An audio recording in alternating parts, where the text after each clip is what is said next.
Foxxie Stars, your girl Foxxie, and I'm back with Choosing Joy. Okay, so we are on part 4, Believe in Your Future. It has 7 chapters to it, so I'm just going to read the first 3. The first 3 or 4. And then I'll pick it up later with the next one, because it's pretty long, because the last part is pretty long too. So I'm going to break this up in 2 parts. Yeah, I'll break this up in 2 parts. So let's get into it. Believe in your future. Life can only be understood backwards, but it must be lived forwards. Soren Kierkegaard said that. The future is a space of possibility and disaster, where in our minds anything can happen. Befriending our ability to see the best and the worst is perhaps our greatest superpower. We shouldn't fear our worst case scenario mind. When it's kept in check, it can keep us safe. Nor should we dampen our wildest dream of what we could be, since they can motivate and move us forward. Instead, we can blend both capabilities and utilize each for the purposes they were intended, and make well-informed, bold, brave choices in the future. The comfort of conundrum. The more you practice tolerating discomfort, the more comfort you'll gain in your ability to accept new challenges. Amy Morin said that.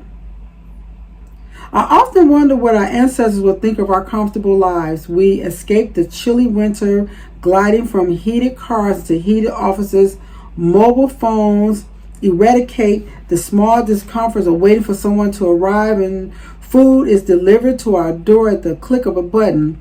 Comfort sells. The easier and less painful, the better, but there's a hidden price we're paying. In terms of personal growth, and comfort keeps us stuck. We bob up and down above the surface of our potential. It might feel like we are moving, but we're not really going anywhere. We drift through life engaging in the same destructive behavioral loops because to face change can bring discomfort. It's too awkward to say no, too daunting to follow our purpose, too hard to keep pursuing what matters most, too much effort to create new habits. Sure, we know we should do it, but it feels safe to snuggle to the safe illusion that we'll start tomorrow. Comfort feels safe, and when we aren't familiar with discomfort, we will find every loophole to avoid exposing ourselves to it and remain blissfully unaware that it comes at the price of our future potential. There's no right time to step into discomfort. Sometimes we just have to get tired of hearing ourselves say one day, hold our nose, and plunge into the abyss. Discomfort and happiness. As we move into the future, the greatest ally we can make is getting comfortable with discomfort. Discomfort is not pain or suffering. It's the uncomfortable, challenging moments that are bearable but unpleasant. Discomfort is the bridge between us and our unrealized potential that we all must walk across. It's that feeling of being on the edge of something great, the pull of hope that urges us to preserve.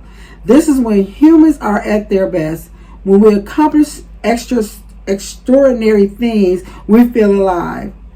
Discomfort is a necessary passage through the unknown, where we have to navigate the space in between, where what we desire isn't fully realized yet, but still in the works. The more we can hone our abilities to be uncomfortable, the more we stretch into the depth of our potential and show ourselves that we're capable of more than what we thought possible. Take a moment to consider and reflect on the accomplishments you find most rewarding. Do you notice the role discomfort played as a part of the process? Science of Bliss. Our capacity to work over the bridge of discomfort helps us manage our anxiety about things that have not happened and maintain our commitment to our visions. Research tends to support these observations with psychologist Maya Tamir, PhD, noting happiness is more than simply feeling pleasure and avoiding pain. Happiness is about having experiences that are meaningful and valuable. All emotions can be positive in some contents and negative in others, regardless of whether they are pleasant or unpleasant. Exercise. Foxxie says we got to exercise. You know she loves giving us an exercise. The discomfort zone. The more we build our tolerance for discomfort, the easier it becomes to manage. Our levels of discomfort are specific to us. So this is about turning into what is tolerable for you and edging in and out of discomfort with small steps. Building up our ability to bear discomfort helps us cultivate the resilience to take bold, meaningful actions. In this exercise, think of something in your future you desire but scares you, then follow these steps. Notice how you feel when you're in your body. Where in your body is the feeling? Is the anxiety level too high? How can you reduce it? What's the smallest step you can take? Close your eyes and imagine yourself taking these small steps. What does that do for you? How does your life improve as a result? Does it bring you further away or closer to your goals? Keeping your eyes closed, imagine if you don't move forward. How does that change things? What direction does that move your life in? Write down a mantra that you can use every day to comfort your discomfort. Something like, I am safe to explore my potential, or I trust the timing in my life. So that's our exercise, Foxxie Stars. Okay. Our inner happiness is a lantern that rests within us. Sometimes it shines bright and other times it mere flickers, but it's also there to guide us through even the darkest of time. As we pay greater attention to our light, we begin to notice people, places, activities, and through patterns that makes us shine and those that dim us down. The more we're able to recognize our happiness, the more we can see its ability to guide us. I'm going to highlight that one because I might just, where my highlighter? Drop that in for you. Yeah, that's a good one to drop in for you, Foxxie Stars, because you guys deserve it. Ooh. Uncenter.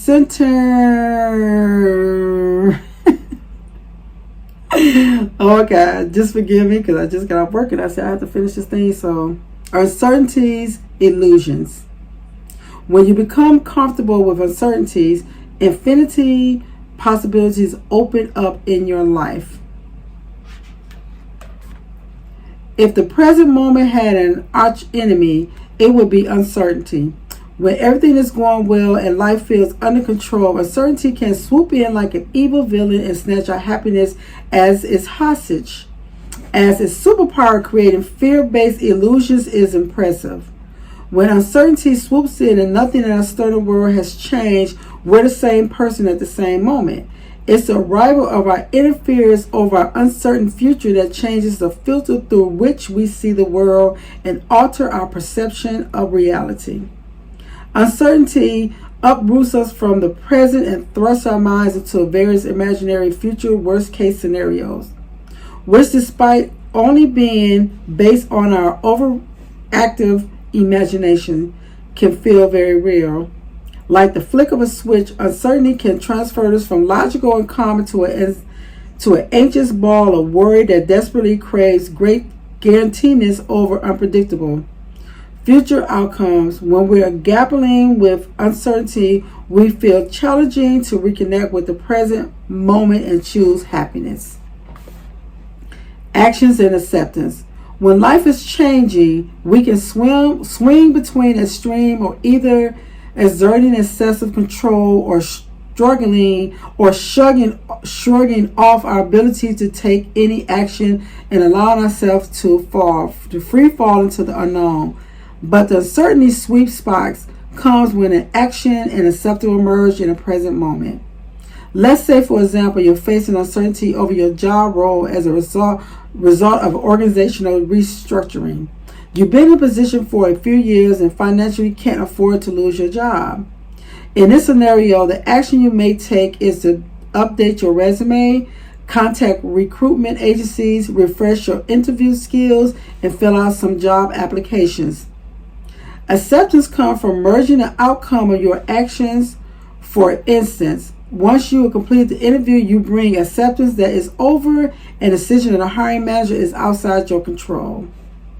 For me, I think the Serenity Prayer by American theologist Reinhold Niebuhr offers the most straightforward and wise words of advice in times of uncertainty. It encourages us to have the serenity to accept the things we cannot change, the courage to change the things we can, and the wisdom to know the difference. In times of uncertainty, the most helpful course of action is to trust the process. Trust yourself in the process. If uncertainty is looming in your life, try to find a moment of silence and ask yourself, where do I need to take action and where do I need to bring acceptance? Happy tip. Handling uncertainty doesn't mean switching off our alarmist thinking entirely. On the contrary, living in delusion is just as dangerous as living in fear. It's useful to gather the facts, weigh our options, keep our thoughts rational so we can make well-informed choices. Critical thinking can be an important tool in times of change and assists us in assessing multiple options.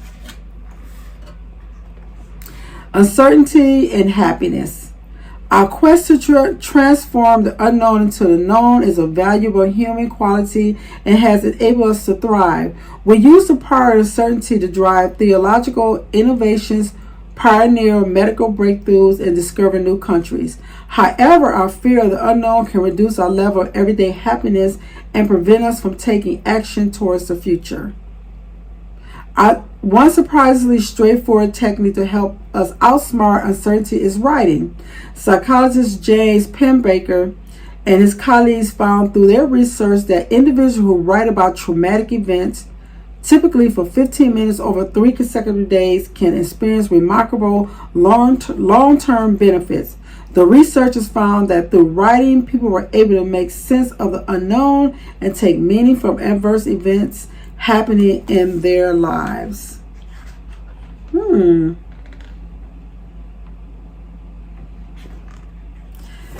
Okay, science of bliss. Research has shown that those with a low tolerance for uncertainty will experience more negative emotions, such as anxiety and low mood, and feel less resilience. Furthermore, psychologists have demonstrated that in times of uncertainty, our reactions are more intense. The low moods feel very low and the highs feel very high. Okay, we got another exercise, Foxxie stars. Writing to ease uncertainty. Writing can help ease uncertainty. Take a pen and paper and write down your answers to these questions. Notice how you feel a greater sense of where you need to take action, where you need to practice acceptance. During this exercise, let's go over your emotions and just write without giving concern to spelling or grammar. Okay, Foxxie stars, you got the pens and papers out because I'm going to give you these questions. What fear is driving your uncertainty? What actions could you take to improve this situation? What areas are outside of your control? Where do you need to bring more acceptance? If a loved one was in this scenario, what advice would you offer them? What meaning can you take from this scenario? What lesson is this experience presenting that can help your inner growth? Okay. That was our exercise. Befriending fear. Befriending fear. I'm going to read this last chapter and I'm going to stop here and I will pick up next time with the next ones. Okay. May your choices reflect your hope, not your fears. Nelson Mandela said that. We all have a collection of one day. I love to stories in which we follow our dreams, have incredible experiences, and make an impact in this wondrous one-day world of possibility. We live life to its fullest potential, but leaving the comforts of this imaginary world and pulling your dreams into reality takes courage. As we transfer our aspirations from one day to now, and one of the biggest threats we'll face is our own fear. Fear can be such a strong emotion that it can swallow up hopeful thoughts before it has the opportunity to bloom into action. Faced with fear, many of us tuck our dreams safely into the comfort of our imaginations, waiting for the right time. As a result, fear keeps life small and safe and prevents us from ever really knowing the rich, textured, sublime adventure that awaits us on the other side of it. Walking with fear. If you decide to pursue a goal or a dream that personally is compelling to you, fear is going to be with you on your journey. Take a moment to picture your fear as your overcautious, overprotective, possibly has a job and health and safety friend. Let's call your fear Fred. Now, Fred position's intention is to protect you from harm, and Fred believes that the best way to do this is to interrupt your thoughts and sleep to tell your dreams are silly, that people will laugh at you and you'll spectacularly fail, and nothing will go your way.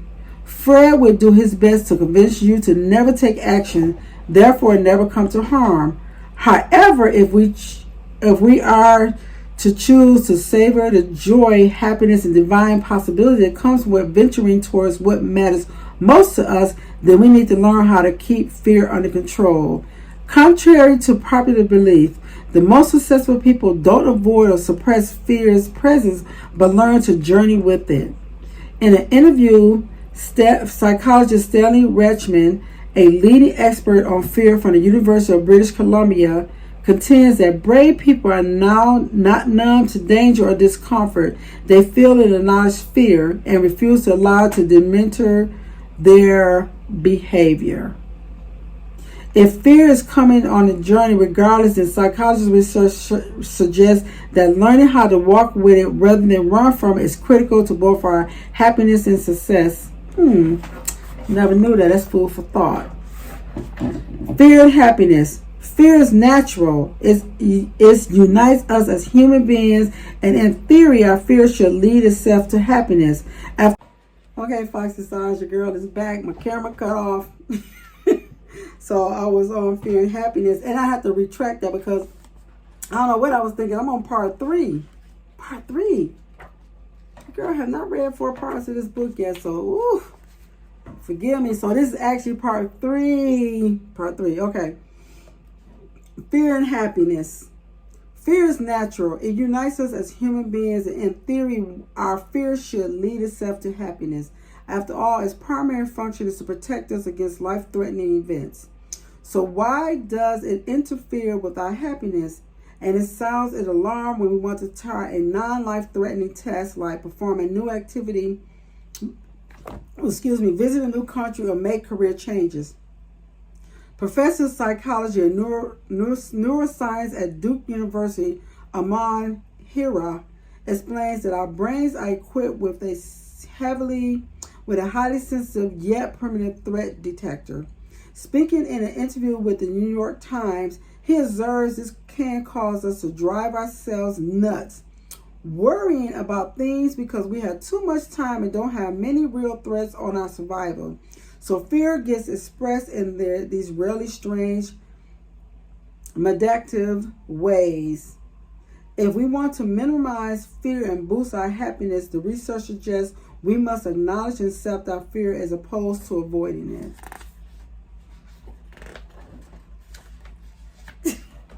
What I just felt like, I just came out the camera. I looked up like, wow, I'm not even in the camera anymore. Woo! Exercise. Walking with fear. Learning how to walk with our fear means we need to learn how to listen to it. Sometimes it has valid points and reassures it.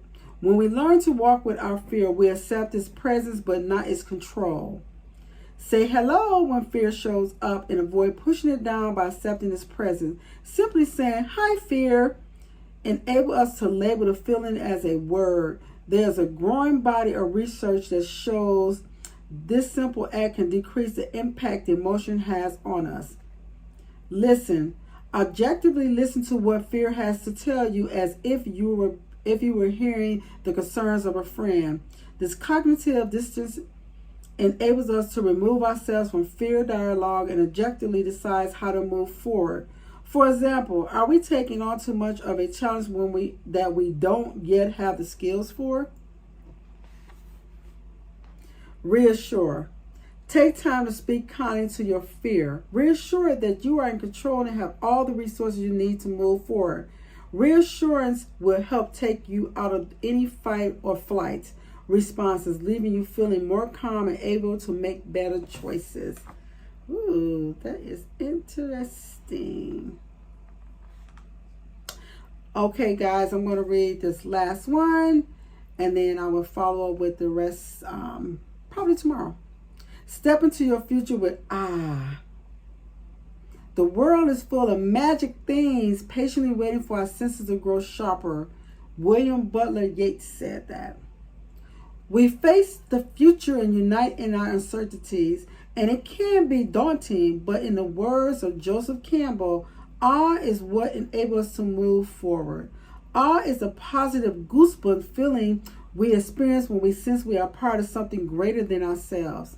Perhaps you felt an awe watching a beautiful sunset, seeing a moving performance, marveling at a nature documentary, or staring up at the stars. Awe is an essential collective emotion that plays a pivotal role in our shared future happiness.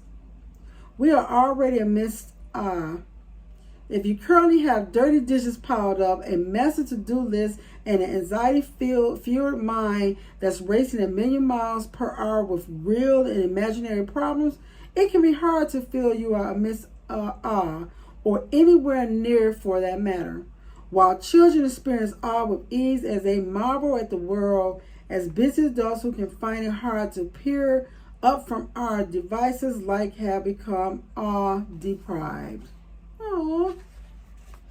But awe is around us. Consider the sheer notion that we have 1 in 400 trillion chances of being born, or that we're currently being weighed down by an invisible force called gravity on a planet that's spinning at roughly 1,000 miles per hour. Yet we can't feel it. That's enough to give me goosebumps. As part of the body, as the author of The Body, Bill Bryson, writes, think of it. There's enough for you to leave the solar system. You are in the most literal sense cosmic. Returning to awe can bring a return to happiness and ease our future fears. Awe and happiness. Research has shown that when we experience awe, we can boost our minds, well-being, and life satisfaction. It can never span sense of time, with our studies finding that people who felt awe were less impatient. Researchers wrote that awe-eliciting experiences may offer one effective way of elevating the feeling of time starvation that plagues so many people in modern life, and the benefits don't stop there. In fascinating research studies, Michael van Elk and his colleagues at the University of Amsterdam examined how our brains changes when we experience awe. Their results suggest that awe might help pull us out of worry and ruminations by connecting us to the larger world. All of these benefits mean we can approach the future being happier, more satisfied, less worried, and more patient. But the benefits of experiencing awe aren't just restricted to us. Psychologists have shown that when we feel a sense of awe, we are often also more generous and connected. Happy tip. I love the happy tips. If you struggle to access activities such as nature appreciation, music, or art, the good news is research indicates that watching a nature video or listening to music at home would elicit awe. We have an exercise, creating an awesome future. See, that's where the awe comes from. It's from awesome. Okay. As you move into the future, integrating time for awe can promote your happiness and well-being. Here are 2 areas where people experience awe and suggestions on how to integrate it: nature, music, and art. Awe is most commonly felt when we experience nature, music, or art. Think about how you can create more time to integrate these activities. It can be as simple as a walk in nature at lunch or checking out the local music and art scene. Finding awe in other people. We feel awe in other people and their contributions to the world. These stories can be an incredible reminder of what humans can achieve. Consider how you could connect with or listen to inspirational people. Perhaps it's through local meetups, listen to podcasts, or reading autobiographies. Where can you find a sense of awe about what humans have the potential to achieve? Okay, Foxy Stars, I'm going to stop there for the night. I will be back tomorrow with the rest of this chapter. Part 3 is not part 4. And I have 3 more parts to go with that one. And I will be back, and so you can marinate on all the goodness of choosing joy. So this is your girl, Foxy, signing out. Everyone have a wonderful and blessed evening. May you dream of rainbows and unicorns. And to everybody that's out there, remember this: strong is the new pretty. For all my ladies and gentlemen that watch this channel, I love you guys. Thank you, Foxy Stars, and all to my new subscribers. I really appreciate you subscribing to my channel, and I hope this is all what you would like and to see in the channel. So, thank you guys. Bye.